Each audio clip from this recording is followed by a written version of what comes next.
नमस्कार दोस्तों, स्वागत है आपका हमारे इस यूट्यूब चैनल में जिसका नाम है वीके से विशु। आज हम आपके लिए लेके आए हैं अधिगम के लिए आकलन पेपर 2 के क्वेश्चन और उसके आंसर्स। आज हम डिस्कस करेंगे असेसमेंट फॉर लर्निंग। शुरू करने से पहले अगर आपने हमारे चैनल पर नए हैं तो कृपया करके चैनल को सब्सक्राइब कर दें और साथ ही साथ बेल आइकन बटन को भी दबा लें ताकि हमारी आने वाली वीडियो की अपडेट आपको मिलती रहे। तो चलिए शुरू करते हैं। हमारा फर्स्ट क्वेश्चन है कि एक श्रृंखला में साधनों से व्यक्तिगत विचलन के वर्गों के वर्गमूल का कौन सा विचलन है? Which deviation is the square root of the mean of the squares individual deviation from the mean in a series? Option 1 standard deviation मानक विचलन, Option 2 normal deviation सामान्य विचलन, Option 3 frequently deviation बार बार विचलन, या Option 4 मीन डेविएशन औसत झुकाव। तो दोस्तों अगर हम बात करें कि एक श्रृंखला है और उसके वर्गों के वर्गमूल का विचलन हमें बताना है, तो इसका सही जवाब होता है स्टैंडर्ड डेविएशन मानक विचलन। तो यहाँ पे आपका ऑप्शन 1 जो है वो सही है। नेक्स्ट क्वेश्चन की ओर बढ़ते हैं। नेक्स्ट क्वेश्चन है हमारा कि किसने कहा था कि जब हम बीजगणितीय संकेतों की अवहेलना करते हैं तो औसत या औसत विचलन सभी विचलन का अंकगणित माध्य है। यानी who said that the average or mean deviation is the arithmetic mean of all the deviation when we disregard the algebraic signs? Option 1 Hurlock's, option 2 Guilford, option 3 Taylor, या ऑप्शन 4 जेम्स। तो दोस्तों अगर हम बात करें कि बीजगणितीय औसत संकेतों की अवहेलना जो करने की बात हुई है वो गिलफोर्ड ने बोली थी। ऑप्शन 2 हमारा राइट है। नेक्स्ट क्वेश्चन पे आते हैं। नेक्स्ट क्वेश्चन है हमारा कि संख्याओं के समुच्चय का माध्य ज्ञात करना है। यहाँ पे वैसे अगर यहाँ पे इंग्लिश में देखें find the median of the set of number. Median मतलब यहाँ पे माध्यक होता है, माध्यक, ठीक है। तो यहाँ पे ये थोड़ी गलती हो गई है, माध्यक हमें ज्ञात करना है। तो माध्यक ज्ञात करने का सबसे सिंपल सबसे सरल वे जो है वो ये है कि यहाँ पे संख्याएं देखिए 1 2 3 4 5 6 7 8 9 और 10 है, ठीक है। यानी हमारे पास टोटल संख्या कितनी है? 10, ठीक है। अब लेकिन जो हम माध्यक निकालते हैं वो होती है सबसे बीच की संख्या। क्या होती है? बीच की संख्या। यानी जितने भी हमें ये संख्या दे रखी है उसकी सबसे बीच वाला जो पॉइंट होगा वो हमारा माध्यक होगा। तो यहाँ पे हम 4 इधर से 1 2 3 4 7 तक, यानी हमारे पास बचा 5 प्लस 6। इन दोनों को जोड़ के हम 2 से भाग कर देंगे।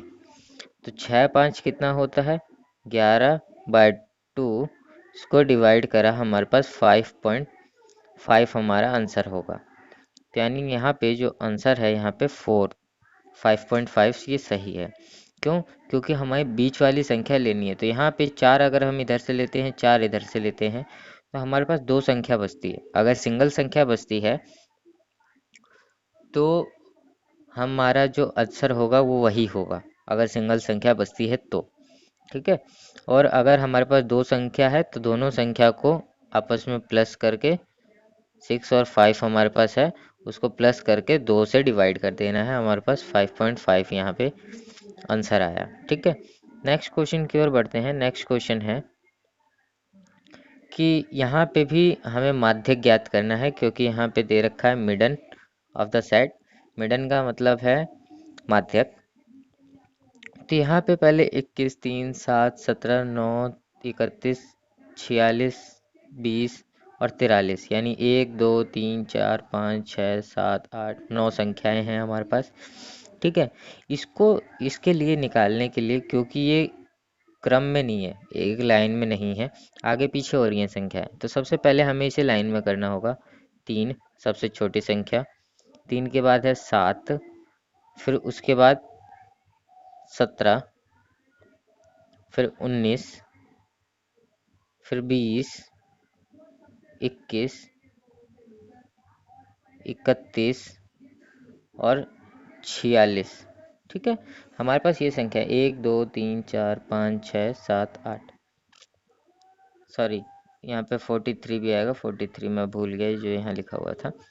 ठीक है, यहाँ पे हमारे पास 9 संख्या हो गई है, 1 2 3 4 5 6 7 8 9 संख्या हो गई है।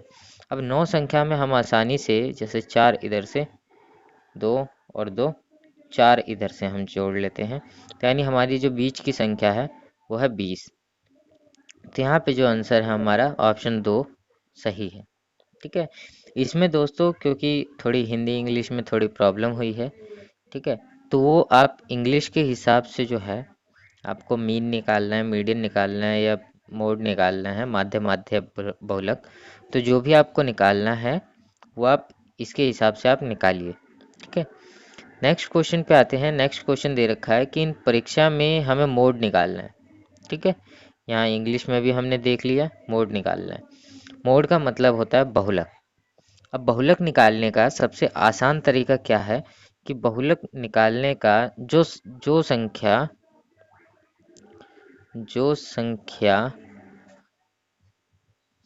सबसे ज्यादा बार आए, ठीक है, यानी जो भी संख्या यहाँ पे सबसे ज्यादा बार आ रही है वही हमारा आंसर होगा। अगर हम 17 की बात करें तो 1 2 3 4 है, 17 हमारे पास 4 बार है। 19 की हम देखते हैं, 1 2 3, 3 बार है 19। 15 हमारे पास है 1 2 3 बार। 11 हमारे पास है 1 2 2 बार। ठीक है, तो यहाँ पे सबसे ज़्यादा आया 17, वो भी 4 बार, तो हमारे पास ऑप्शन 3 जो है 17 वो हमारा राइट आंसर होगा। ठीक है दोस्तों, तो ऐसे ही आपको लगातार आपके क्वेश्चन जो हैं वो करने हैं। नेक्स्ट क्वेश्चन पे आते हैं। नेक्स्ट क्वेश्चन जो है 7 संख्याओं के समुच्चय का अर्थ ज्ञात करना है। यहाँ पे हम हिंदी में देख लेते हैं, इंग्लिश में देख लेते हैं, मीन निकालना है। मीन का मतलब माध्य। माध्य निकालने का सबसे अच्छा तरीका जो है, हमारे पास में जितनी भी संख्याएं हैं इसका योग, यानी इसको हमें प्लस करना है। ठीक है, और बटे में जितनी इसकी संख्या 1 2 3 4 5 संख्या है, तो यहाँ पे 5 से हम भाग कर देंगे। अवलोकनों का योग और अवलोकनों की संख्या हिंदी में। ठीक है दोस्तों, तो यहाँ पे हम इसको जब प्लस करते हैं, 100 plus 150 plus 300 plus 320 plus 600 plus 1050 by 5, तो आपका जो भी आंसर होगा इसका ये है 1220। इनको टोटल करने पे बटे में 1 2 3 4 5 संख्याएं हैं तो 5, इसको जब हम भाग करते हैं तो हमारा 444 इसका आंसर आता है। तो यहाँ पे ऑप्शन 2 जो है वो सही है। नेक्स्ट क्वेश्चन की ओर बढ़ते हैं। नेक्स्ट क्वेश्चन में भी हमें एक संख्या दे रखी है 10 200। पहले हम ये देख लेते हैं निकालना क्या है। यहाँ पे माध्य बोला है, मिडन। मिडन का मतलब होता है माध्यक, माध्यक। ठीक है, यहाँ पे हमें माध्यक निकालना है। माध्यक निकालने के लिए हमने बताया था कि बीच की संख्या, सबसे बीच की संख्या। लेकिन अगर ये सिंप्लीफाई नहीं है, मतलब कम से ज़्यादा की ओर नहीं बढ़ रहा है, तब हमें इसको उस वे में इसको करना पड़ेगा। जैसे सबसे छोटी संख्या हो गई, सॉरी यहाँ गलती हो गया, सबसे छोटी संख्या जो है यहाँ पे वो है 29। 29 के बाद हो गया 29 के बाद है 100, 100 के बाद 200, 200 के बाद में 300, 300 के बाद में 450, 450 के बाद में 1029, फिर उसके बाद है 2001, 2001। तो यहाँ पे 1 2 3 4 5 6 7 संख्याएं हैं, तो हम आसानी से 3 इधर, 3 ये हो गई और 3 संख्या ये हो गई, तो यानी बीच में हमारा है 300। तो यहाँ पे जो ऑप्शन 1 है वो सही है। तो दोस्तों ये सबसे आसान तरीका है। आपके जितने भी क्वेश्चन आएंगे मैथ्स वाले, माध्य निकालना है, माध्यक निकालना है या बहुलक निकालना है, वो सबसे आसान तरीके से मैंने आपको यहाँ पे समझाया है। नेक्स्ट क्वेश्चन की ओर बढ़ते हैं। एक संख्या जो संख्याओं के समूह में सबसे अधिक बार होती है वो क्या कहलाती है? Number which occurs most frequently in a set of number is option 1 mean, median, mode या नन ऑफ अबव। तो दोस्तों अगर हम बात करें कि सबसे ज़्यादा संख्या, सबसे ज़्यादा समूह में आने वाली संख्या क्या होती है, वो है मोड यानी बहुलक। ठीक है, जो भी संख्या सबसे ज़्यादा बार आ रही है वो हमारी बहुलक होती है। ठीक है, नेक्स्ट क्वेश्चन की ओर बढ़ते हैं। नेक्स्ट क्वेश्चन है कि यहाँ पे मिडन निकालना है यानी माध्यक निकालना है दोबारा से, तो इसके बीच की संख्या देख लेते हैं। तो हमारे पास सबसे पहले सिंप्लीफाई करते हैं, 2 4 6 7 8 11, सॉरी यहाँ पे 5 भी है, 2 4 5 6 7 8 11। ठीक है, 1 2 3 4 5 6 7 संख्याएं हैं, 1 2 3 4 5 6 7, 7 संख्याएं हमारी यहाँ पे हो गई। तो 3 हम यहाँ पे देख लिया, 3 ये रहा, बीच में हमारी संख्या हो गई 6। तो यहाँ पे जो आंसर है ऑप्शन 1 जो है वो सही है। ठीक है, ऐसे ही आपको जितने भी आपके मैथ्स के क्वेश्चन आएंगे बिल्कुल इसी तरीके से आएंगे, कोई ग्राफ वाले किसी भी तरीके का क्वेश्चन जो है वो नहीं आएगा। तो इन 3 क्वेश्चनों पे फोकस करिए कि माध्य कैसे निकालते हैं, माध्यक कैसे निकालते हैं और बहुलक कैसे निकालते हैं। ठीक है, और दोस्तों एक बार ज़रूर एग्ज़ाम में अपने इंग्लिश का वर्ड ज़रूर देख लेना, हो सकता है कि हिंदी में गलती हो, लेकिन इंग्लिश वाला वर्ड ज़रूर देख लेना, उस हिसाब से आपको क्वेश्चन करने हैं। नेक्स्ट क्वेश्चन है, निम्नलिखित में से क्या प्रतिक्रिया के प्रकार हैं? प्रतिक्रिया यानी फीडबैक के प्रकार बताने हैं आपको। प्रशंसा यानी अप्रिसिएशन, ऑप्शन 2 से बैक वापस कहो, ऑप्शन 3 प्रोवाइडिंग इनकरेजमेंट प्रोत्साहन प्रदान करना। तो दोस्तों जब भी हम किसी से फीडबैक लेते हैं या देते हैं तो उसकी हम प्रशंसा भी करते हैं, वापस कहने के लिए भी बोलते हैं और प्रोत्साहन भी प्रदान करते हैं। तो यहाँ पे ऑप्शन 4 जो है ये सही है। नेक्स्ट क्वेश्चन की ओर बढ़ते हैं। तो कसौटी परीक्षण की मदद से सीखने को मापने का सुझाव किसने दिया था? Who suggest measuring learning with the help of criterion test? Option 1 Robert Glazer, option 2 Locke, option 3 James या ऑप्शन 4 टाइलर। तो दोस्तों इसका सही जो जवाब है कि कसौटी परीक्षण पर मदद से सीखने को मापने का सुझाव किसने दिया था? रॉबर्ट ग्लेजर ने। ऑप्शन 1 हमारे यहाँ पे सही है। नेक्स्ट क्वेश्चन पे आते हैं। नेक्स्ट क्वेश्चन है हमारा, निम्नलिखित में से कौन सा एक व्यक्ति की उपलब्धि का आकलन करने के लिए एक उपकरण है और यह व्यक्ति के सीखने के उत्पाद को मापता है कि वो कितना सीख चुका है? Which of the following is a tool for assessment the complementation of an individual? It measure the product of learning of an individual. Option 1 objective type test, option 2 multi option test बहुविकल्प परीक्षण, option 3 subjective type test या option 4 achievement test. हम किस तरीके के test लेते हैं कि व्यक्ति की उपलब्धि का आकलन करने के लिए और उसने कितना सीखा है उसको जानने के लिए? तो हम उसकी उपलब्धि का परीक्षण करते हैं, ना कि ऑब्जेक्टिव टाइप टेस्ट या बहुविकल्प परीक्षण। ठीक है, इस तरीके का हम परीक्षण नहीं करते हैं क्योंकि हमें उसकी उपलब्धि नापनी है, तो कितना उसने प्राप्त किया है उसके बारे में हम जानकारी जुटाते हैं। तो हमारा ऑप्शन 4 जो है वो सही है। नेक्स्ट क्वेश्चन पे आते हैं। नेक्स्ट क्वेश्चन है, सही गलत और बहुविकल्पीय प्रश्न वस्तुओं को निम्नलिखित में से किस परीक्षा में वर्गीकृत किया जाएगा? ट्रू फॉल्स और multiple choice item will be categorized under which of the following test? Option 1 subjective type test, objective type test और इजी टाइप टेस्ट, निबंध यहाँ पे ऐसे टाइप टेस्ट यानी निबंध, सब्जेक्टिव, ऑब्जेक्टिव या नन ऑफ दिस, इनमें से कोई नहीं। तो दोस्तों जब भी हम क्योंकि एक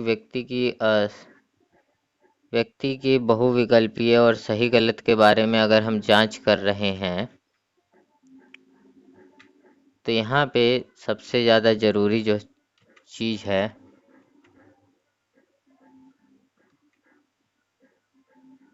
सबसे ज़्यादा जो यहाँ पे ज़रूरी चीज़ है वो है ऑब्जेक्टिव टाइप टेस्ट, क्योंकि इससे व्यक्ति के बारे में ऑब्जेक्टिव टाइप में हम बहुत सारे विकल्प भी होते हैं, ठीक है, और उसके अंदर कौन सा सही है कौन सा गलत है ये भी पता चल जाता है, ठीक है।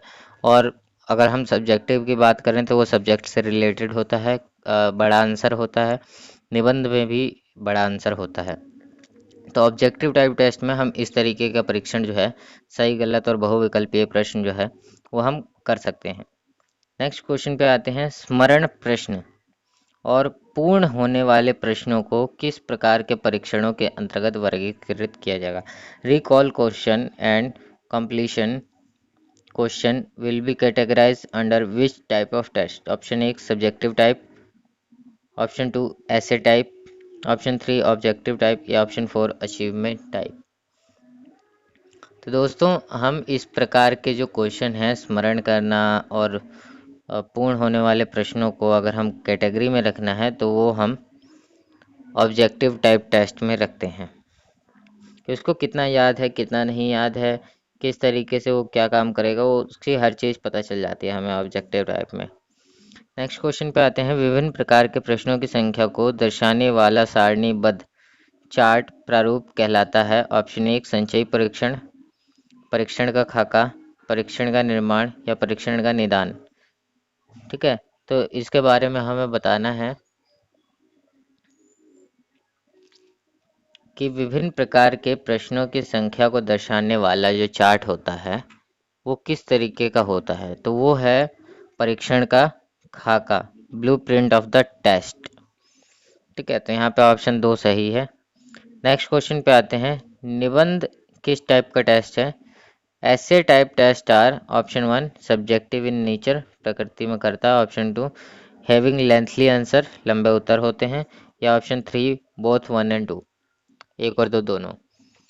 दोस्तों अगर हम बात करें कि निबंध जो है किस तरीके का टेस्ट है तो वो ऑप्शन 3 हमारा सही है, एक और दो दोनों, क्योंकि हमें सब्जेक्टिव भी होता है क्योंकि हम टॉपिक से रिलेटेड भी उसमें बहुत सी चीज़ें लिखते हैं और लंबा आंसर होता है उसका, ठीक है। तो यहाँ पे ऑप्शन 1 और 2 दोनों सही है।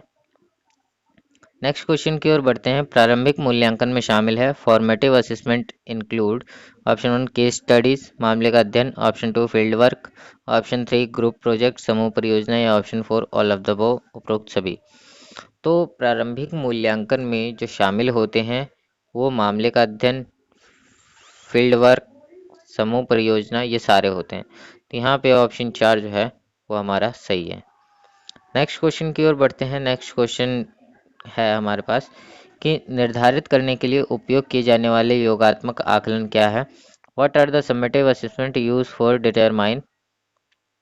Option 1 instructional method and student feedback, निर्देशात्मक तरीके और छात्र प्रक्रिया, option 2 if student have measured specific competencies and to identify instructional areas that need additional attention। यदि छात्रों को विशिष्ट दक्षताओं में महारत हासिल है और उन्हें निर्देशात्मक क्षेत्रों की पहचान करने की आवश्यकता है जो अतिरिक्त ध्यान देने की आवश्यकता है। ऑप्शन 3 वैलिड इंस्ट्रक्शंस, मान्य निर्देश, या option 4 ongoing assessment, review and observation, assignment, समीक्षा और टिप्पणियों पर जाने पर। तो निर्धारित करने के लिए उपयोग किए जाने वाले योगात्मक आकलन। ठीक है दोस्तों, यहाँ पे सबसे मेन चीज़ है योगात्मक आकलन। तो योगात्मक आकलन जो है उसके लिए हमारा ऑप्शन, क्योंकि विशिष्ट दक्षता में महारत हासिल करने के लिए और उन्हें निर्देशनात्मक क्षेत्रों की पहचान करने की आवश्यकता होती है। तो यहाँ पे ऑप्शन 2 जो है वो हमारा सही है। नेक्स्ट क्वेश्चन की ओर बढ़ते हैं। राष्ट्रीय डेयरी अनुसंधान संस्थान जैसे संगठनों के लिए शिक्षार्थी प्रदान करता है। Visit to organizational like national dairy research institution provide learners. Option 1 और रियल लाइफ एक्सपीरियंस, एक वास्तविक जीवन का अनुभव। Option 2 direct experiment of scientific process, वैज्ञानिक प्रक्रियाओं का प्रत्यक्ष अनुभव। Option 3 role of this organization in our community, हमारे समुदाय में इन संगठनों की भूमिका। या option 4 all of the above, उपरोक्त सभी। दोस्तों यहाँ पे डेयरी अनुसंधान जैसे संगठनों के लिए शिक्षार्थी जो है वो वास्तविक जीवन का अनुभव भी मिलता है, वैज्ञानिक प्रक्रियाओं से प्रत्यक्ष सामना भी होता है, उसका अनुभव भी होता है, और हमारे समुदाय में इन संगठन की काफ़ी ज़्यादा भूमिका रहती है। तो हमारे यहाँ पे ऑप्शन 4 जो है वो सही है।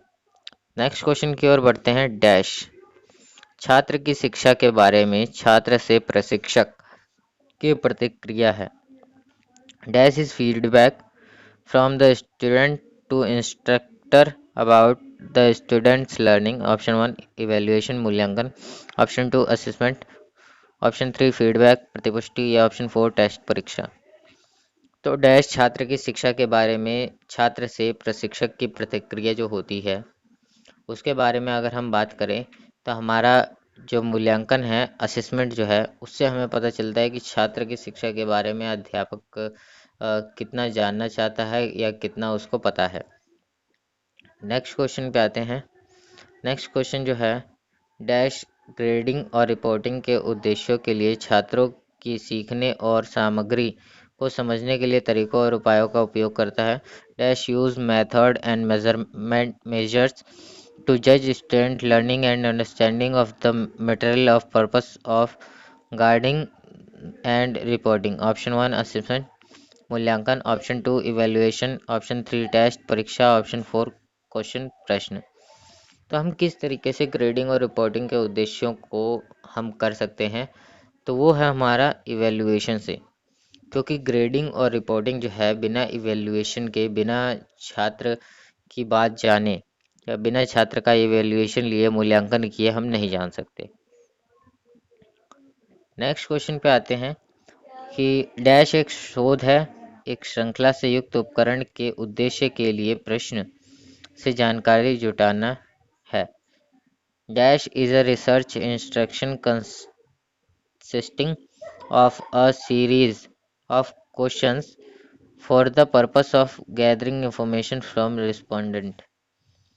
ठीक है, उत्तरदाताओं की जानकारी अगर हमें जुटानी है, किससे जुटाएंगे हम? क्वेश्चनेयर, प्रश्नावली से, इंटरव्यू, साक्षात्कार द्वारा, ऑब्जर्वेशन, अवलोकन करके, या सर्वे द्वारा। ठीक है, तो हम किस तरीके से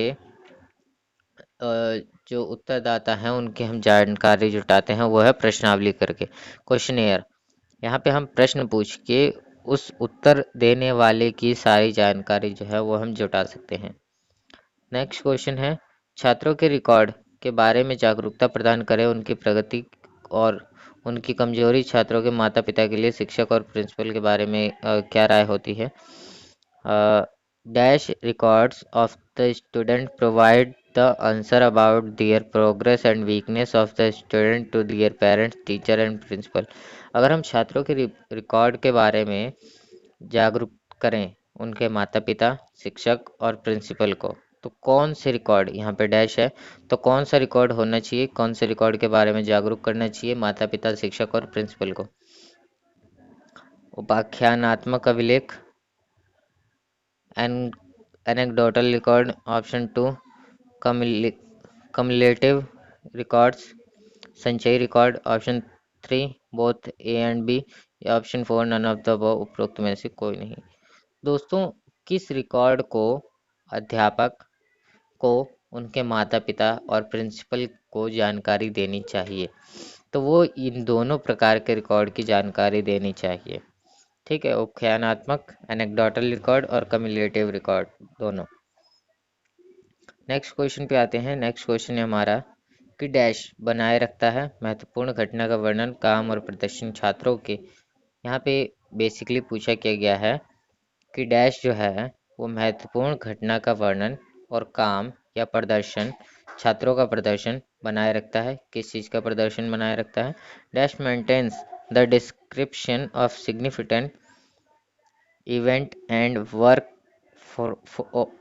और performance of the student. Option 1 anecdotal record, उपख्यानात्मक अभिलेख।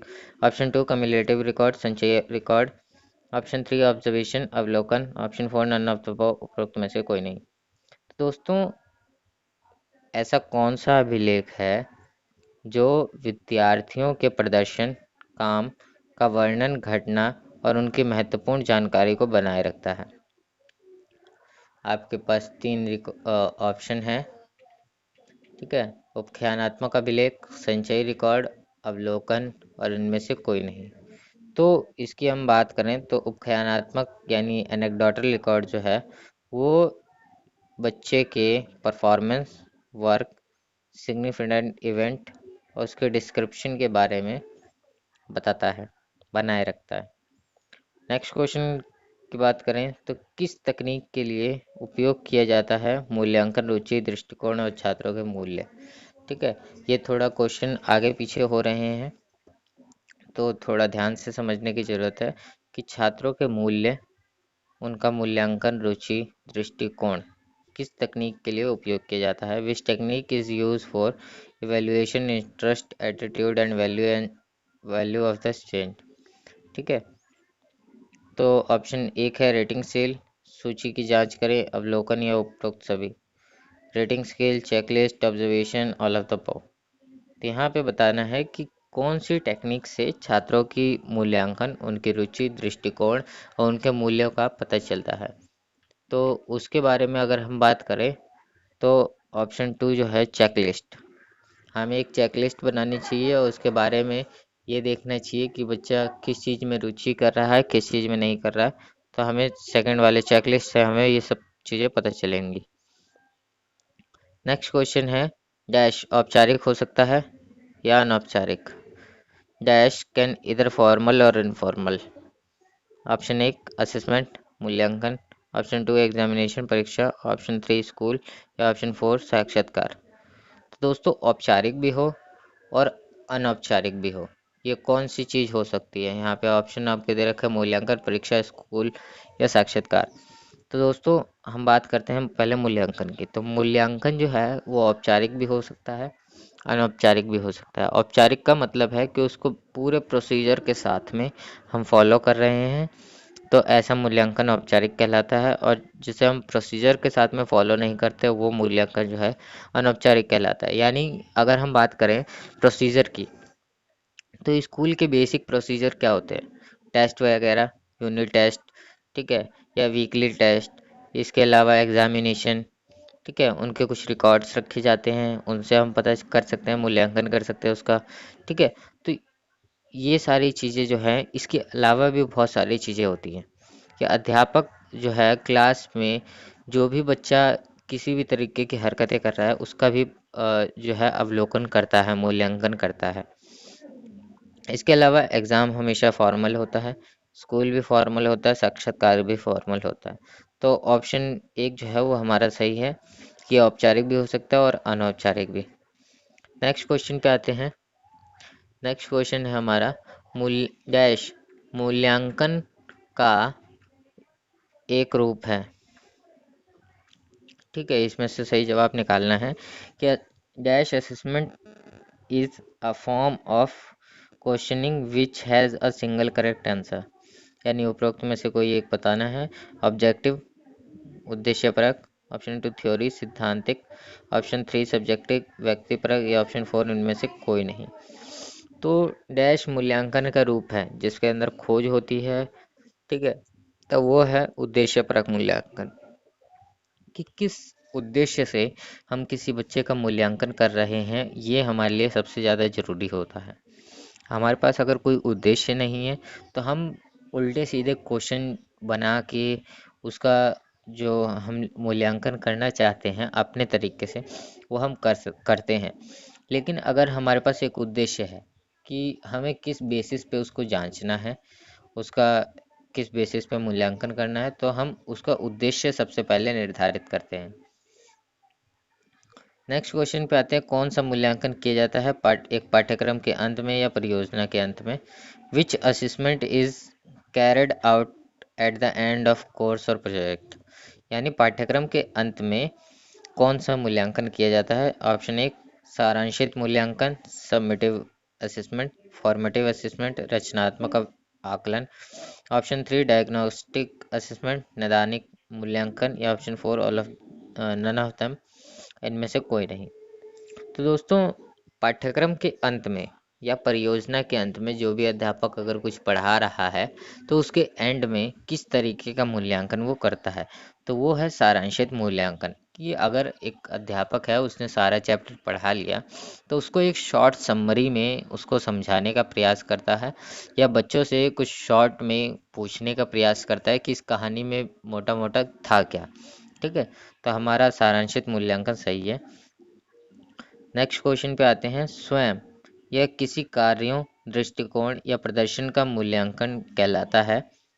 असेसमेंट और इवेल्युएशन ऑफ वन सेल्फ और वन एक्शन, एटीट्यूड और परफॉर्मेंस, यानी खुद का मूल्यांकन करना है। ठीक है, तो इसमें सही ऑप्शन क्या होगा। ऑप्शन एक दे रखा है self assessment, option two evaluation, option three feedback, या option four none of them. ठीक है, आत्म मूल्यांकन, मूल्यांकन, प्रतिपुष्टि, या इनमें से कोई नहीं।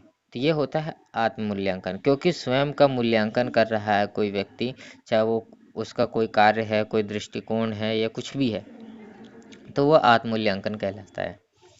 नेक्स्ट क्वेश्चन पे आते हैं। नेक्स्ट क्वेश्चन है हमारा कि स्कूल आधारित आकलन क्या होता है। ऑप्शन एक, hinders achievement universal national standard, universal national standard हासिल करने वाले हिंडन। Option two, helps all student learn more through diagnosis, सभी छात्रों को निदान के माध्यम से अधिक जानने में मदद करता है। Option three, make student and teachers non serious and casual, छात्रों और शिक्षकों को गैर कानूनी और आकस्मिक बनाता है। या option four, duties the accountability of the board of education, शिक्षा के बोर्ड की जवाबदेही का पता लगाता है। ठीक है दोस्तों, तो यहाँ पे आपके पास चार ऑप्शन है, स्कूल आधारित आकलन क्या होता है। तो यहाँ पे ऑप्शन टू सही है कि सभी छात्रों को निदान के माध्यम से अधिक जानने में मदद मिलता है। शिक्षक इसमें जो बच्चा है उसकी परेशानियों का पता चलता है और उस परेशानियों को दूर करने का प्रयास किया जाता है स्कूल में। तो यहाँ पे ऑप्शन दो जो है वो सही है। नेक्स्ट क्वेश्चन पे आते हैं, pre assessment is also called, पूर्व मूल्यांकन को क्या कहा जाता है। ऑप्शन वन, इनिशियल असेसमेंट, प्रारंभिक आकलन, फॉर्मेटिव असेसमेंट, रचनात्मक आकलन, समेटिव असेसमेंट, सारांशित मूल्यांकन, या ऑप्शन फोर, डायग्नोस्टिक असेसमेंट, नैदानिक मूल्यांकन। यानी मूल्यांकन करने से पहले हम कुछ मूल्यांकन कर रहे हैं तो वो हमारा होगा प्रारंभिक आकलन। नेक्स्ट क्वेश्चन है, सतत और व्यापक मूल्यांकन CCE मूल्यांकन की एक प्रक्रिया थी जिसके द्वारा अनिवार्य है कंटिन्यूअस एंड कॉम्प्रिहेंसिव इवैल्यूएशन। दोस्तों, ये क्वेश्चन जो है वो आपके में फुल फॉर्म के तौर पे आ सकता है, what is the mean of CCE। ठीक है, CCE की फुल फॉर्म बताइए। Continuous and comprehensive evaluation. ठीक है, तो ये थोड़ा ध्यान रखना है ये क्वेश्चन, क्योंकि पहले भी पूछा था। तो इसका फर्स्ट ऑप्शन है right to education act of India 2009। 2009 में भारत का शिक्षा अधिकार अधिनियम के तहत ये लाया गया था। Option two, national education act of India 2009। 2009 में भारत का राष्ट्रीय शिक्षा अधिनियम लागू करके लाया गया था। Option three, NP 1986, national policy of education 1986 में बोला गया। या option four, none of this, इनमें से कोई नहीं। तो ये सतत और व्यापक मूल्यांकन जो प्रक्रिया थी वो किसके द्वारा भारत में अनिवार्य किया गया था? तो ये था ऑप्शन एक। 2009 में भारत का शिक्षा का अधिकार अधिनियम लागू हुआ था, उसी में ही कंटिन्यूअस एंड कॉम्प्रिहेंसिव इवैल्यूएशन की बात बोली गई थी। नेक्स्ट क्वेश्चन पे आते हैं कि which type of test will be use for testing pronunciation speed and accuracy. उच्चारण की गति और सटीकता के परीक्षण के लिए किस प्रकार के परीक्षण का उपयोग किया जाता है? ऑप्शन एक लिखित, ऑप्शन टू मौखिक, ऑप्शन थ्री समझ की कसौटी, ऑप्शन फोर इनमें से कोई नहीं। रिटर्न, ओरल, कॉम्प्रिहेंसिव या नन ऑफ दिस। दोस्तों यहाँ पे क्योंकि प्रोनाउंसिएशन की बात हो रही है, उच्चारण की बात हो रही है, तो ऐसे ऑप्शन में यहाँ पे मौखिक जो है, ओरल टेस्ट जो है, ये सबसे ज़्यादा बेस्ट ऑप्शन है। तो हमारा सेकंड ऑप्शन राइट है। नेक्स्ट क्वेश्चन की ओर बढ़ते हैं। शब्द परीक्षा शब्द परीक्षा लिया गया है। The word examination is derived for option one Latin word examine, option two Greek word examine, option three the American word examine या नन ऑफ दिस। लैटिन भाषा परीक्षा, ग्रीक भाषा परीक्षा, लैटिन शब्द परीक्षा, ग्रीक शब्द परीक्षा या अमेरिकी शब्द परीक्षा या इनमें से कोई नहीं। तो दोस्तों परीक्षा शब्द कौन सी भाषा से लिया गया है? तो वो है लैटिन शब्द परीक्षा से, लैटिन वर्ड एग्जामिन से। नेक्स्ट क्वेश्चन की बात करते हैं। अवलोकन तकनीक का उपयोग मूल्यांकन के लिए किया जाता है, किस प्रकार के? Observation technique is use for evaluating option one cognitive objectives, संज्ञानात्मक उद्देश्य, option two psychomotor objective, psychomotor उद्देश्य, ऑप्शन थ्री अफेक्टिव ऑब्जेक्टिव, प्रभावी उद्देश्य, या option four all of the above उपरोक्त में से सभी। ठीक है, तो अवलोकन की तकनीक का जो प्रयोग है वो संज्ञानात्मक उद्देश्य से भी होता है, साइकोमोटर से भी होता है, प्रभावी से भी होता है। तो यहाँ हमारा फोर्थ ऑप्शन जो है वो राइट है। नेक्स्ट क्वेश्चन पे आते हैं। नेक्स्ट क्वेश्चन हमें दे रखा है कि निम्नलिखित में से कौन सा या कौन से साक्षात्कार के प्रकार है? Which of the following is a type of interview? Option one informal conversation interview, अनौपचारिक संवादी साक्षात्कार, option two interview guide approach साक्षात्कार गाइड दृष्टिकोण, option three standardize open interview मानकीकृत खुला साक्षात्कार, या option four all of the उपरोक्त सभी। तो दोस्तों कौन सा साक्षात्कार का प्रकार है?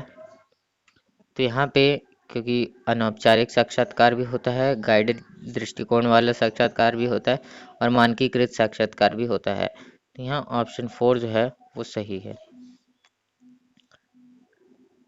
नेक्स्ट क्वेश्चन है NCIDE का मतलब बताना है यहाँ पे। तो NCIDE का क्या मतलब है? National centre for innovation in distance education, sorry national centre for innovation in distance examination, option two national centre of India in distance examination, option three national centre for international distance examination, option four none of this, इनमें से कोई नहीं।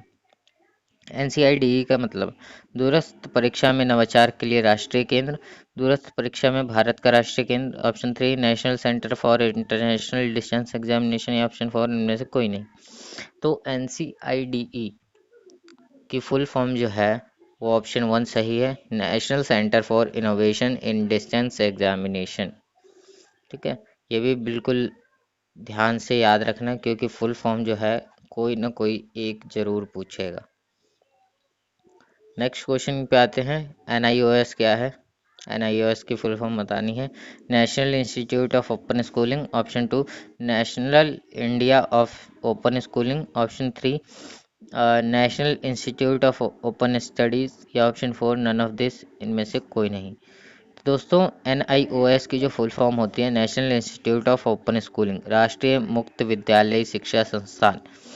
तो यहाँ पे option एक जो है वो सही है। नेक्स्ट क्वेश्चन पे आते हैं। एक ऐसा भूखंड है डैश एक ऐसा भूखंड है जो आपको निरंतर डेटा के सेट की अंतर्निहित आवृत्ति वितरण आकार की खोज और प्रदान करने देता है। ठीक है, a dash is a plot that let's you discover and show the underlying frequency distribution shape of a set of continuous data. Option 1 cumulative frequency graph, संचयी आवर्ती graph. Option 2 histogram. Option 3 pie chart. Option 4 liner frequency graph, रैखिक आवर्ती chart. तो दोस्तों एक भूखंड है आपके पास और निरंतर डेटा देता रहता है, तो उसकी बात जो है वो हिस्टोग्राम में होती है. हिस्टोग्राम में इस तरीके से हमें डेटा मिलता है और हम उसको खोज और प्रदर्शन करने के लिए यूज़ करते हैं. नेक्स्ट क्वेश्चन पे आते हैं कि निम्नलिखित में से कौन खुली किताब परीक्षा के बारे में गलत धारणाएं हैं. Which of the following is are micro conceptions about open book exams. Option 1 you don't need to study, आपको अध्ययन करने की आवश्यकता नहीं है. Option 2 you can just copy straight from the book, आप सीधे पुस्तक से कॉपी कर सकते हैं. Option 3 they are a bridge, वह एक हवा है. या ऑप्शन 4 उपरोक्त सभी. तो ओपन बुक के बारे में आपको इनमें से कौन सी बातें जो हैं वो गलत लगती हैं. तो वह एक हवा है, दे आर ब्रिज, ठीक है, ये नहीं, ये ऑप्शन गलत है. नेक्स्ट क्वेश्चन पे आते हैं. शिक्षा को साक्षरता और संख्यात्मकता जैसे मुख्य शैक्षिक कौशल में अपेक्षित दक्षता प्राप्त करने के लिए छात्रों की सहायता करने के लिए सौंपा गया है. ऑप्शन 1 उपचारात्मक, डायग्नोस्टिक, विशेष, या इनमें से कोई नहीं. Dash education is assigned to assist student in order to achieve expected competencies in core academic skills such as literacy and numeracy.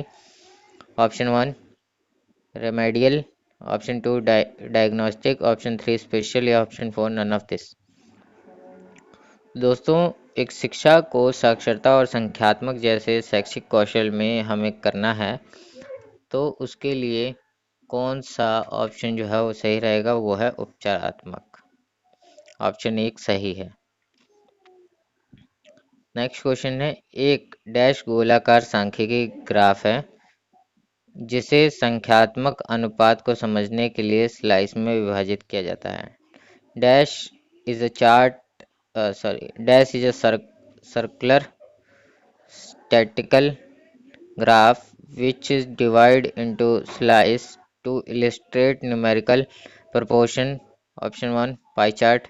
Option 2 cumulative frequency graph, संचयी आवर्ती ग्राफ. Option 3 पॉलीजन बहुभुज, या Option 4 inclusive distribution, समावेशी वितरण. तो एक गोलाकार graph है आपके पास और उसको संख्यात्मक यानी अनुपात में समझने के लिए एक स्लाइस में विभाजित किया है, तो वो क्या कहलाएगा. तो यहाँ पे वो कहलाएगा पाई चार्ट. ठीक है, गोलाकार होता है, उसको हम कई भागों में बांट के उसको उसके अंदर संख्या लिखते हैं. ठीक है, तो वैसे जो चार्ट होते हैं वो होते हैं पाई चार्ट. नेक्स्ट क्वेश्चन पे आते हैं. नेक्स्ट क्वेश्चन हमें दे रखा है. प्रत्येक अंतराल या बिन के मध्य बिंदुओं में शामिल होने के लिए लाइनों का उपयोग करके एक निर्मित ग्राफ बनाया गया है. अंकों की ऊंचाइयां आवर्तियों का प्रतिनिधित्व करता है. यानी हमें बेसिकली क्या किया गया है कि एक अंतराल है 0, 2, 4, 6, अंतराल दे रखा है 8, 10, 20. ठीक है, अंतराल दे रखा है हमें और ऊंचाइयां बनी हुई हैं. तो किस तरीके का ये ग्राफ हुआ आपको ये बताना है. ऑप्शन 1 हमें दे रखा है पॉलीजन बहुभुज. ऑप्शन 2 फ्रीक्वेंसी पॉलीजन आवर्ती बहुभुज. ऑप्शन 3 हिस्टोग्राम, या ऑप्शन 4 पाई चार्ट. दोस्तों ये हो गया हमारा आवर्ती बहुभुज फ्रीक्वेंसी पॉलीजन, क्योंकि इसमें इस तरीके से गैप दे दे के हमें बहुभुज बनाना होता है. ठीक है, तो यहाँ पे इसका ऑप्शन 2 जो है वो सही है. नेक्स्ट क्वेश्चन पे आते हैं.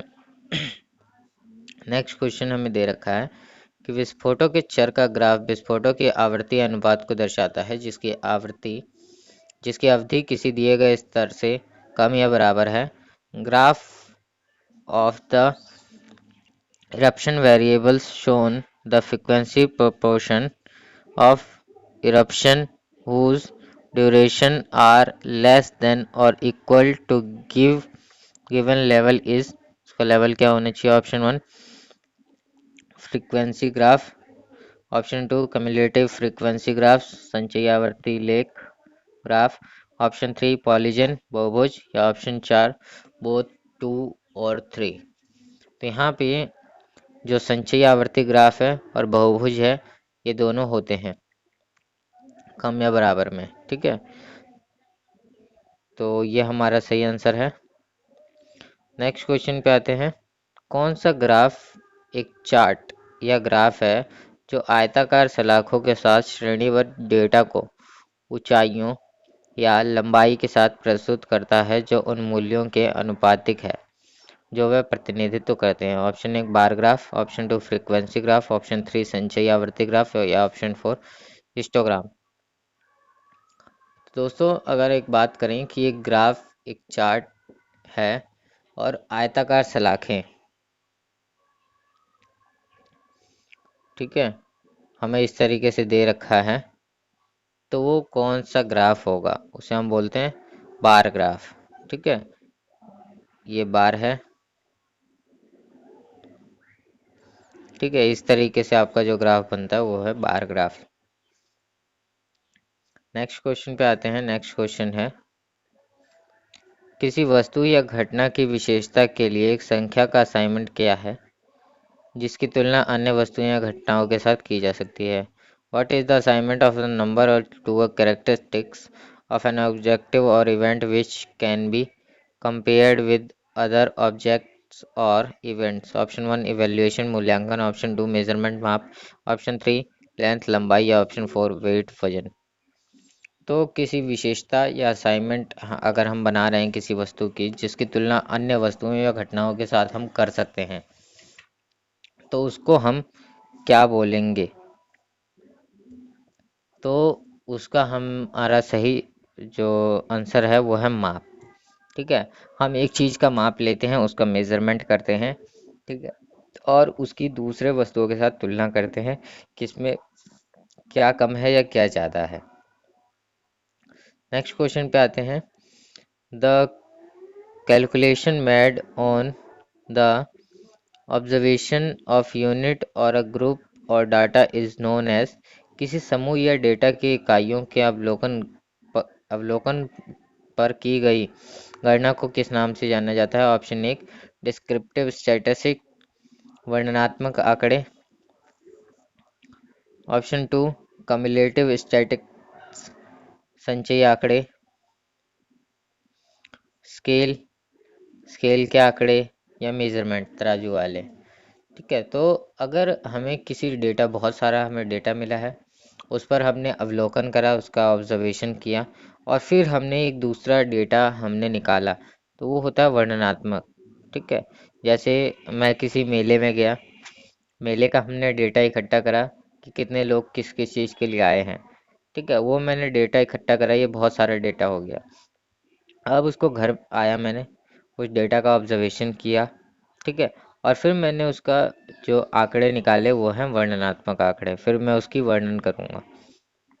नेक्स्ट क्वेश्चन है, यादृच्छिक चर के मान के लिए कौन सी प्रवृत्ति अपने माध्य मोड या माध्यिका के लिए क्लस्टर करती है?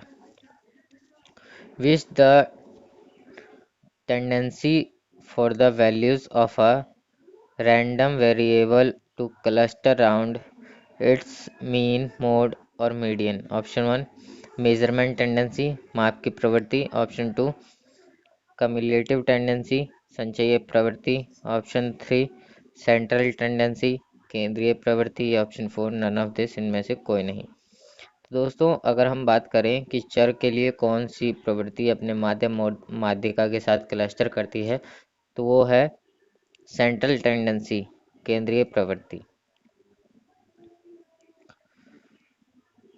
नेक्स्ट क्वेश्चन है आपका कि जब आप दो या दो से अधिक आंकड़े जोड़ते हैं तो आपको जो संख्या मिलती है और उसके द्वारा जोड़े गए आंकड़ों की संख्या को कुल से विभाजित किया जाता है। जैसे मेरे पास 1, 2, 3, 4 चार संख्याएं हैं, तो हमने इन सबको प्लस कर दिया।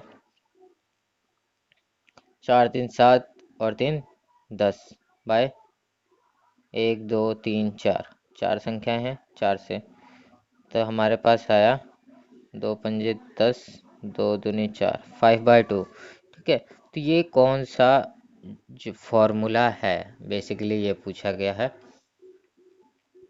ठीक है, जब आप दो या दो से अधिक आंकड़ों को जोड़ते हैं तो आपको जो संख्या मिलती है और आपके द्वारा जोड़े गए जो आंकड़े हैं उनकी संख्या जो कुल से अगर हम विभाजित कर दें तो क्या निकलता है, हमारा औसत निकलता है। दोस्तों, औसत निकालने का फॉर्मूला आपको याद होगा कि कुल संख्या का योग, कुल संख्या का योग बटे में जितनी भी संख्या हमारी है। ठीक है, तो हमारा इस तरीके से फॉर्मूले से औसत निकलता है। नेक्स्ट क्वेश्चन पे आते हैं। नेक्स्ट क्वेश्चन है हमारा, सभी संख्याओं को जोड़ें और फिर कितनी संख्याओं से विभाजित करें, और दूसरे शब्दों में यह गिनती से विभाजित होने वाली संख्या का योग है। तो दोस्तों, बेसिकली ये जो हमने पहले क्वेश्चन करा इससे पहले ऊपर वाला सेम टू सेम वही क्वेश्चन है कि हमने सारी संख्या को जोड़ी, प्लस कर दिया और उसको जितनी टोटल संख्या है उससे हमने भाग कर दी। जैसे 1+2, ठीक है, 1+3/2 दो संख्या है हमारे पास, तो ये 4/2 आपके पास आया 2 आंसर। ठीक है, तो ये आपका औसत निकालने का फॉर्मूला है। नेक्स्ट क्वेश्चन है कि ये फॉर्मूला बताना है कि किसका है, मीन मीडियन मॉड या आवर्ती। ठीक है, आपके पास फॉर्मूला दे रखा है n+1/2, n+1/2। ठीक है, तो ये किस चीज़ का फॉर्मूला है ये आपको ये बताना है। तो ये है मीडियन का फॉर्मूला। ठीक है, मीडियन का मतलब होता है माध्यक। माध्यक निकालने का ये फॉर्मूला है कि आपके पास बीच वाली संख्या है, जैसे मीडियन निकालने के लिए हमारे पास जो बेसिकली जो तरीका है वह है बीच की संख्या। ठीक है, लेकिन उसके साथ साथ ये फॉर्मूला भी हमारा मीडियन निकालने के लिए काम करता है। तो हमारा सेकंड वाला ऑप्शन सही है। क्वेश्चन है दोस्तों हमारा, नेक्स्ट क्वेश्चन है हमारा कि निम्नलिखित में से कौन सा मूल्यांकन का एक प्रकार है, टर्मिनल मूल्यांकन, मानदंड संदर्भित मूल्यांकन, सामान्य संदर्भित मूल्यांकन या सारांशित मूल्यांकन। मूल्यांकन के प्रकार बताने हैं, कौन सा मूल्यांकन का एक प्रकार है। तो ऑप्शन 3 जो है नॉन रेफरेंस्ड असेसमेंट, सामान्य संदर्भित मूल्यांकन, ये हमारा ऑप्शन सही है, मूल्यांकन का एक प्रकार है। नेक्स्ट क्वेश्चन पे आते हैं, परीक्षा में लचीलापन क्यों महत्वपूर्ण है।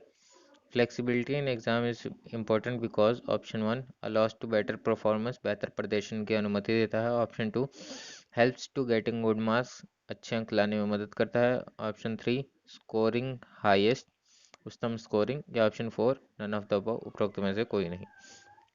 तो परीक्षा में लचीलापन क्यों होना चाहिए, क्योंकि यह बेहतर प्रदर्शन की अनुमति देता है। नेक्स्ट क्वेश्चन पे आते हैं, ई लर्निंग क्या है। Electronic learning, electrical learning, engineering learning या इलेक्ट्रिक लर्निंग। ठीक है, तो ये बताना है। तो ई लर्निंग का मतलब है इलेक्ट्रॉनिक लर्निंग। जब हम किसी इलेक्ट्रॉनिक वस्तु से जब हम लर्निंग करते हैं तो वो हमारा कहलाता है इलेक्ट्रॉनिक लर्निंग। हमारा ऑप्शन 1 जो है वो सही। नेक्स्ट क्वेश्चन पे आते हैं कि शिक्षा प्रक्रिया को बढ़ाने के लिए प्रौद्योगिकी का उपयोग को शिक्षा में डैश कहा जाता है। The use of technology to enhance learning process is called dash in education. Option 1 IT, option 2 ITC, sorry ICT, या ऑप्शन 3 इंफॉर्मेशन टेक्नोलॉजी, या ऑप्शन 4 कम्युनिकेशन टेक्नोलॉजी, संचार प्रौद्योगिकी। तो दोस्तों, अगर हम बात करें कि शिक्षण प्रक्रिया को बढ़ाने के लिए प्रौद्योगिकी के उपयोग को शिक्षा में हमें कहा जाता है, वो है ICT, इंफॉर्मेशन कम्युनिकेशन टेक्नोलॉजी। ठीक है, ICT की फुल फॉर्म भी है। नेक्स्ट क्वेश्चन पे आते हैं, जिन्हें आधुनिक मीडिया शिक्षा के पिता के रूप में जाना जाता है? Who is known as the father of modern media education? Option 1 Edgar Dale, option 2 Flanders, option 3 Erikson या ऑप्शन 4 चार्ल्स बेबेज। तो दोस्तों, जो जिस व्यक्ति को हम आधुनिक मीडिया शिक्षा के पिता के रूप में जानते हैं वो है हमारे एडगर डेल। ठीक है, इनको आधुनिक मीडिया शिक्षा का पिता माना जाता है। नेक्स्ट क्वेश्चन है, इनमें से किसका उपयोग डाक के समान संदेश के आदान प्रदान करने के लिए किया जाता है? यानी जो हम जिस तरीके से डाक के साथ हम संदेश करते थे उस तरीके से हम आज के टाइम पे कौन सा संदेश करते हैं? तो वो है ईमेल। ठीक है, ईमेल क्योंकि फॉर्मल होता है और जिस तरीके से हम पहले डाक द्वारा भेजते थे कोई भी मेल, ठीक है, कोई भी संदेश जो हम भेजते थे वो हम मेल के जरिए अब आजकल करते हैं। नेक्स्ट क्वेश्चन है, ऑडियो विजुअल एड्स मदद करता है कक्षा में छात्रों को क्या करने के लिए? Audio visual aids help dash students in, option 1 धीमी गति से सीखने के लिए, ऑप्शन 2 चंचल करने के लिए, ऑप्शन 3 बुद्धिमान बनाने के लिए, ऑप्शन 4 जिज्ञासु बनाने के लिए। तो हम इसमें से किस चीज़ का किस तरीके से प्रयोग करते हैं? तो ऑडियो विजुअल एड्स जो है वो हमें मदद करता है कि जो बच्चा धीमी गति से सीख रहा है उसको सहायता मिल सके। तो ऑप्शन 1 हमारा सही है।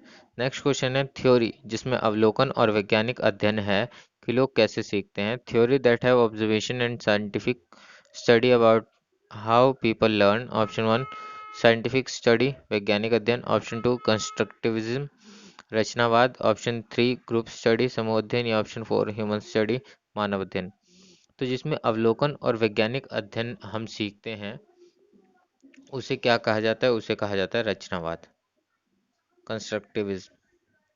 नेक्स्ट क्वेश्चन है आपका कि दोनों मूल्यांकन के तहत क्षेत्र में शामिल हैं। Areas under with both assessment are include. Option 1 आत्मूल्यांकन, मूल्यांकन, मापन, रेटिंग स्केल। इसमें से आपको सही जवाब ढूंढना है, तो वो है मूल्यांकन।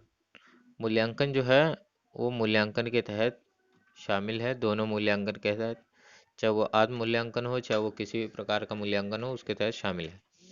नेक्स्ट क्वेश्चन में आते हैं कि निम्नलिखित में से कौन सा एक प्रकार का माप नहीं है? Which of the following is not a type of measurement? Option 1 mental and generalize measurement मानसिक और सामान्यीकृत माप, option 2 physical and absolute measurement शारीरिक और पूर्ण माप, option 3 impassive measurement, option 4 inclusive and just measurement समावेशी और सिर्फ माप। ठीक है, तो यहाँ पे जो मेजरमेंट का एक माप का प्रकार नहीं है वो है समावेशी और सिर्फ माप। ऑप्शन 4 यहाँ पे सही था। नेक्स्ट क्वेश्चन की ओर बढ़ते हैं, निम्नलिखित में से कौन सा मूल्यांकन का सिद्धांत नहीं है? Which of the following is not a theory of assessment?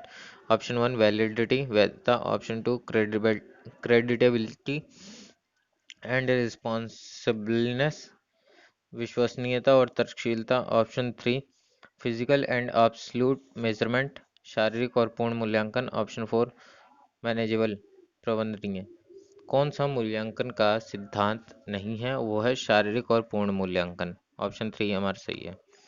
Next question पे आते हैं, डैश एक छात्र के बारे में स्पष्ट धारणा व्यक्त नहीं करता। 4 ऑप्शन है, छात्र के बारे में कौन सी स्पष्ट धारणा व्यक्त नहीं करता? ऑप्शन 1 असेसमेंट, मेजरमेंट, वैल्यूएशन या उपरोक्त सभी। दोस्तों, अगर हम बात करें कि किसी एक छात्र के बारे में सही तरीके से जो है वो हमें नहीं बताता है, उसके बारे में एक छात्र के बारे में जो स्पष्ट धारणा व्यक्त नहीं करता है वो है हमारा माप, मेजरमेंट। नेक्स्ट क्वेश्चन है हमारा कि शिक्षण में मूल्यांकन का क्या महत्व है? What is the importance of assessment in teaching? Option 1 this is help in determining the achievement of the assessment objective, यह मूल्यांकन उद्देश्यों की उपलब्धि को निर्धारित करने में मदद करता है। Option 2, it acts as reinforcement, यह सुदृढ़ीकरण में के रूप में काम करता है। Option 3, assistant in educational professional direction and counselling, शैक्षिक पेशेवर निर्देशन और परामर्शन में सहायक है। या ऑप्शन 4, उपरोक्त सभी। तो यहाँ पे शिक्षण के अंदर मूल्यांकन का क्या आवश्यकता है, तो ये सारे हैं, क्योंकि ये उद्देश्य की उपलब्धि निर्धारित करने में मदद करता है, यह सुदृढ़ीकरण के रूप में भी काम करता है, और शैक्षिक पेशेवर निर्देशन और परामर्श में सहायता भी करता है। नेक्स्ट क्वेश्चन पे आते हैं, जिन्हें निकासी प्रक्रिया को फिर से शुरू करने का श्रेय दिया जाता है। Who is credited with reshaping the evacuation process. Option 1, कार्थवाल। ऑप्शन 2, मैसिया। Option 3, Bloom. या ऑप्शन 4, नन ऑफ दिस। तो यहाँ पे कार्थवाल को निकासी प्रक्रिया को फिर से शुरू करने का श्रेय दिया जाता है। नेक्स्ट क्वेश्चन है, एनसीएफ 2005 की आवश्यकता। ऑप्शन 1, शिक्षा के आधुनिकीकरण करने के लिए। ऑप्शन 2, परीक्षा को लचीला और आसान बनाने के लिए। ऑप्शन 3, बच्चों के अनुसार शिक्षा को बदलने के लिए। या ऑप्शन 4, उपरोक्त सभी। तो दोस्तों, एनसीएफ की अगर हम बात करें 2005 की, तो वो आवश्यक इसलिए था क्योंकि बच्चों के अनुसार हमें शिक्षा को बदलना था। नेक्स्ट क्वेश्चन है कि पहला संज्ञानात्मक पहलू ब्लूम और उनके सहयोगी द्वारा कब प्रस्तुत किया गया था। The first cognitive aspects was presented by Bloom and his colleagues in, कब प्रस्तुत किया गया था, 1950, 1952, 1956 या 1958। तो ये प्रस्तुत किया गया था 1956 में। ऑप्शन 3 हमारा सही है। नेक्स्ट क्वेश्चन पे आते हैं, दूसरे भावनात्मक पहलू का वर्गीकरण ब्लूम और उनके सहयोगियों द्वारा डैश में किया गया था। दूसरा जो वर्गीकरण उन्होंने दिया था वो बताना है कब दिया था। तो 1960, 1962, 1964 या 1966। तो ये दिया था 1964 में। ठीक है, तो नेक्स्ट क्वेश्चन पे आते हैं। नेक्स्ट क्वेश्चन है हमारा कि ब्लूम और उसके अलावा दूसरा भावनात्मक पक्ष कौन प्रस्तुत करता है। सिम्पसन और हैरो। ऑप्शन 2, कृथवाल और मासिया। हेनरी और पीटर। जैक्सन और मरे। किसने प्रस्तुत किया था दूसरा जो भावनात्मक पक्ष था, वो किसने प्रस्तुत किया था, वो थे कृथवाल और मासिया ने। नेक्स्ट क्वेश्चन पे आते हैं। नेक्स्ट क्वेश्चन है हमारा, निम्नलिखित में से कौन सा भावात्मक पहलू का स्तर नहीं है। ऑप्शन 1, निवेदन, प्रतिक्रिया, प्रयोग या प्रत्यय। ठीक है, कौन सा भावात्मक पहलू का स्तर नहीं है, वो है प्रयोग, क्योंकि निवेदन, प्रतिक्रिया और प्रत्यय ये तीनों हमारी भावनाओं से जुड़े हुए हैं और प्रयोग जो है वो हमारी भावनाओं से नहीं जुड़ा हुआ है। नेक्स्ट क्वेश्चन है, एक आदर्श शिक्षक में क्या गुण होने चाहिए। What qualities should an ideal teacher.